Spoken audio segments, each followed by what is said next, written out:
Go. Greetings, cardboard architects, and welcome to episode 20 of Command Tower. Let's get right into these deck intros. My name's Matt, and I'll be playing my Aesi Skies Falling deck. In a nutshell, this deck features the landfall mechanic, card draw, and several win conditions. So basically I get landfall with cards like Awaken the Woods, Oracle of Moldiah, and Blossoming Tortoise. And then there are a lot of cards that benefit from that, like Lotus Cobra, Tatiova, and Green Sleeves. And then the second kind of part of my deck is the card draw. Recurring Insight, Teferi's Aegis Insight, and Prime Speaker Giada exemplify this. And then the cards that benefit from those card draw type of spells are Chasm Skulker, Toothy, and Psychosis Crawler. And Psychosis Crawler can also be a win condition. And then my win conditions are Archetype of Imagination, just to get all my stuff flying and basically make it unblockable. Then I play Craterhoof Behemoth, Sure Strike Trident to throw some of my big creatures at my opponents, and then Azuri's Predation. My name is Estaban, and I'm playing Giada, Font of Hope, and this is basically a Angels Tribal. The whole premise of this deck is to pump my Angels with things like Victory's Hero, Lyra Dawnbringer, and also bringing in mechanics like Lifelink, Vigilance, First Strike, and Double Strike to kind of overpower my opponents. And in the meantime, I will also try to destroy their creatures, giving my creatures indestructible. And in the case that I lose some of them, I have things like Amira Skyruing and Amira Shepherd to bring them back from the graveyard. My name's Chris, and I'm going to be playing Minsc, the Beloved Ranger, with Minsc and Boo, called Attack of the Giant Hamster. The point of this deck is for everyone to work together. It's mostly to modify my creatures with any of these cards, along with Always Watching and Spear of Helioid, and then have finishers like Moonshaker Cavalry or Craterhoof Behemoth. My name's Collin. I'll be playing Yenna, Redtooth Regent. This is a Chantress and Focus deck that focuses on playing different auras and enchantments on my board, and then playing Yenna to outvalue my opponents by making copies of things that matter on my board. From effects that of Instill Energy and Nature's Chosen to get additional activations for Yenna, to all the way down to Parallel Lives, onto Spirit Dancer, and Calyx to get as many copies of an enchantment on my board as possible, and then additional enchantments that can either help protect my board or tax my opponents from trying to do anything against me, such as Karmic Justice, Fear of Safety, or Silence, and Privileged Position. Hello and welcome to another 4-player Commander gameplay. In this gameplay, Estaban will start us right off the bat with the Terra Ascendant, one of the best turn 1 plays that he can have. And then we get Authority of the Councils from Collin. He'll also be gaining some life as the game goes on. I'll play a Waterlogged Grove and pass, while Estaban will cast his commander, Giada, Font of Hope. He will be able to put additional +1/+1 counters on his Angel and grow his Angel army. Chris will play a Command Tower and tap 2 for a Rampant Growth. And then he will pass the turn, and Collin will cast a Seal of Cleansing. So everybody knows that card's out, so it can be a bit of a bargaining chip if Collin wants it to be. Meanwhile, I will cast a Colony Heart Expedition, a great start for my ramp-based deck. Speaking of ramp, Estaban will cast a Soul Ring and bring an attack of a Terra Ascendant in. That damage will go towards Collin this time, who responds by cleansing Esteban's Soul Ring. Chris will cast a Windswept Heath, immediately crack it, and he will go and search for a Jetmir's Garden. Chris will then tap 3 and cast his commander, Minsc, Beloved Ranger. Collin will play his third land. Seems to be missing green, but at least he made a land drop there. Meanwhile, I will cast Otawara, Soaring City in the Sky, and my Colony Heart Expedition will get a quest counter on it. I will then cast Cultivate to grant the expedition yet another quest counter, and put an island, a snow-covered island, into my hand. Estaban will play Path of Ancestry, being able to scry as he plays Angels and control the top card of his deck. And this time he will attack Chris, the one person he has not yet attacked, with the Terra Ascendant. And don't look now, but Esteban's life total has jumped all the way up to 58. And Chris will tap 4 and cast a Wiltleaf Liege. Of course, pumping his creatures, and he has a number of multicolored creatures in this deck. Chris will go to combat, and he will send his Minsc at Estaban for 5. Collin will pass, having missed a land drop there. And I will put another quest counter on Colony Heart Expedition with my 5th land and cast Tatiova, giving me the ability to draw cards and gain a life when I play lands. Estaban will protect himself with a Ghostly Prison, giving him the ability to kind of swing with his angels and not worry too much about a backthrash. And Chris will cast Raging Battle Mouse, so his second spell will cost 1 less to cast, and if he played 2 permanents on this turn, he can give a creature +1/+1. So the Battle Mouse will allow him to play Kodama of the West Tree for 2, and whenever a modified creature Chris controls deals damage to a player, he can put a basic land onto the battlefield tapped from his deck. And Minsc will come in and attack me for 6. So that's 6 commander damage. And onto Collin, he has had the fortunate draw of a Yavi Maya, Cradle of Growth, and he will leverage it to cast a Citizen Champion. He will put a +1/+1 counter on that whenever he plays an enchantment and draw a card. I will play my 6th land, a Prismatic Vista. I'll crack it, losing a life, and putting a forest onto the battlefield. This will give me enough mana to cast Aesi, and I will simply pass the turn.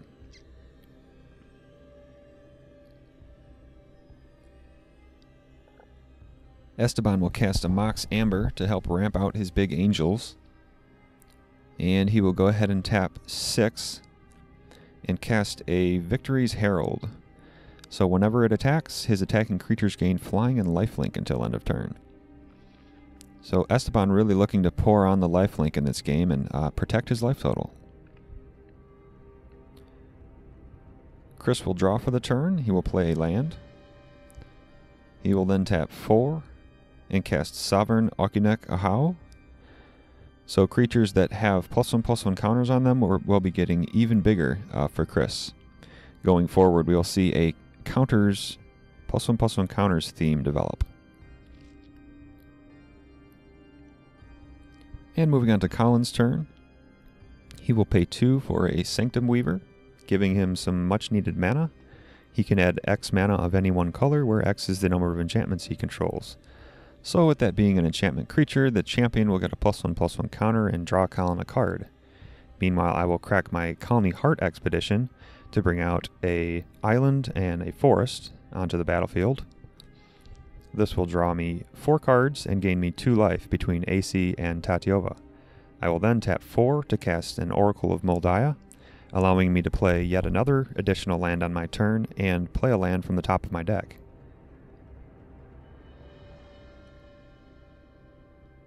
And I will pay 2 for a Lotus Cobra. So whenever I play a land, I can generate a mana of any color to be used in that phase. And I flip a forest on the top of my deck.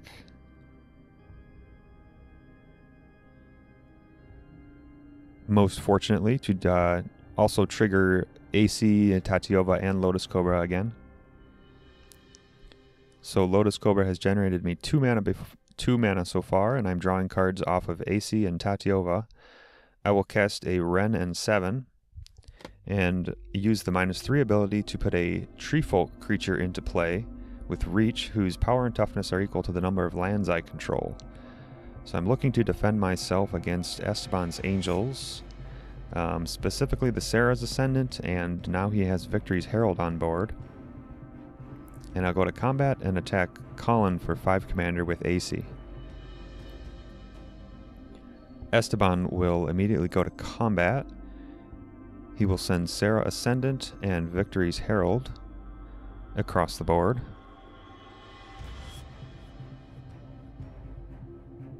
And he will connect at me, dropping me down to 23. Estaban will gain some life again and go up to 64. Estaban now attempts a Wrath of God to wipe away Chris and my board, most notably with all the creatures that we have out, but I will counter with a Force of Will and stop the Wrath of God dead in its tracks. I will exile Sakashima the Imposter and lose 1 life to cast that spell. Chris will cast Toski, Bearer of Secrets, who will allow him to draw a card every time he connects with a creature. Very nice ability, and a resilient creature that can withstand board wipes and destroy effects. And Chris will move to combat. The Kodama and the Sovereign will come at me, and Minsc will attack Estaban for some commander damage.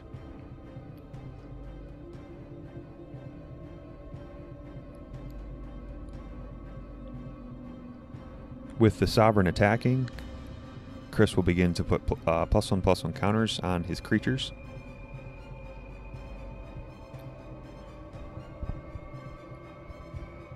And I will take all the damage, dropping all the way down to 10. And Estaban will take damage as well, going from 64 down to 57.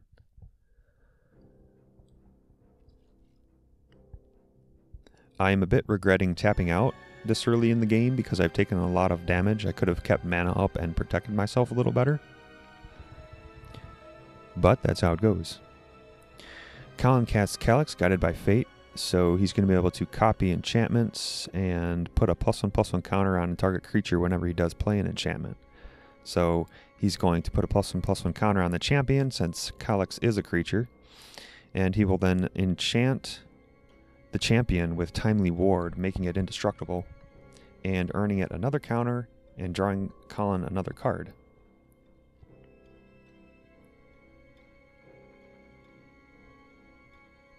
And I will draw for turn. And I have a Simic Growth Chamber revealed on the top of my deck. I will play that card, generating a green from the forest and bouncing it back to my hand. I'll draw a card off of Aesi, draw a card off of Tatiova, gain a life, add a mana off of Lotus Cobra, and we see an Avenger of Zendikar on the top of my deck. Lotus Cobra now has generated 2 mana. I'll draw a Tireless Provisioner, and it looks like I have another land on top of my deck. Out comes the Provisioner, and I'll play the Rejuvenating Springs from the top of my deck. I'll draw 2 between Aesi and Tatiova, gain a life, get more mana with Lotus Cobra, and I'll create a food token with Tireless Provisioner. Then I will cast Nyxbloom Ancient with much of my remaining mana. So my permanents now tap for triple. Any mana producing permanents tap for triple.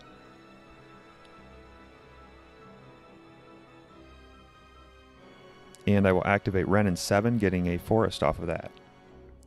Next I will cast Ashaya, Soul of the Wild, making all of my lands forest creatures in addition to their other types, and having a giant creature that's equal to the number of lands I control, and I will then cast Pest Infestation, destroying 3 enchantments in the form of Ghostly Prison, Timely Ward, and Authority of the Consuls.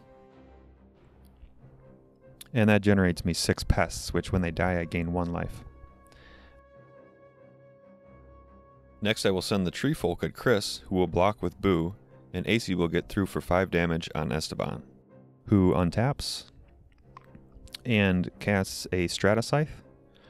Estaban will exile the Plains card, and now equipping that card for 3 mana will grant the creature a buff of +6/+6 currently, based on the number of plains that Estaban controls. So Estaban will send 2 big angels across the board at me again. I will cast Polymorphous Jest to turn them into 1/1s with no abilities. I'll block each angel with a pest and gain 2 life. So that'll trade with the Serra Ascendant. However, the Victory's Herald is buffed up by a Stratascythe, and he will just remain. Chris will tap 4 to kick things off. He's going to play Jetmir, Nexus of Revels. This card is pretty good in his deck. He already is initiated the first 2 abilities on Jetmir. He'll then cast a Boar Tusk Liege, getting closer to all 3 abilities on Jetmir.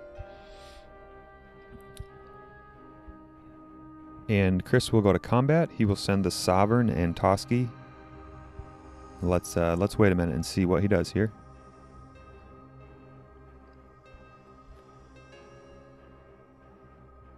he will be getting a bunch of +1/+1 counters from the Sovereign.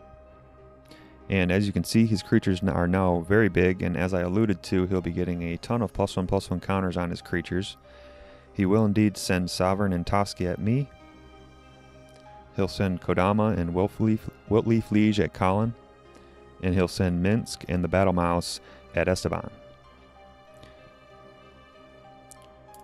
Minsc is very large, so he will take out Estaban based on commander damage. And then from the trample granted by Kodama of the West Tree, the Sovereign and the Toski will also take me down.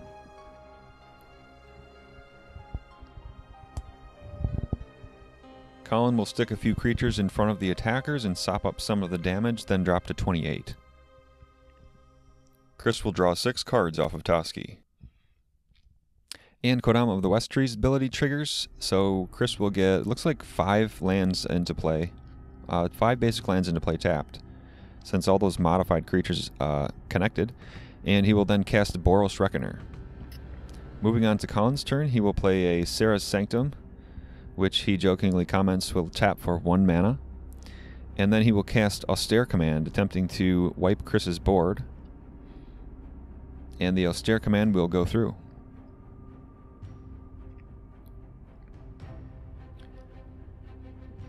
Chris will place all of his permanents into his graveyard, Minsc into the command zone, and Toski will survive due to its indestructibility. After the basics all coming into play off of Kodama last turn, Chris's mana base is looking extremely healthy.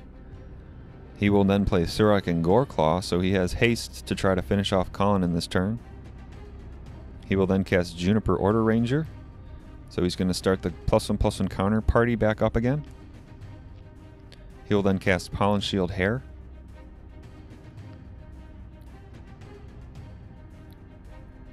And he will go for Unnatural Restoration, returning the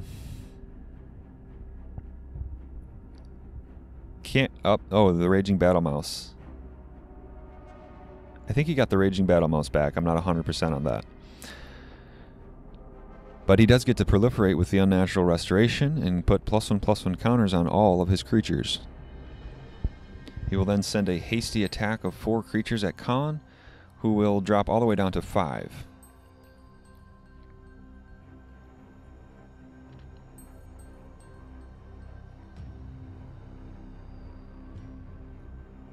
And Collin will go on to his turn. He'll play a Plains.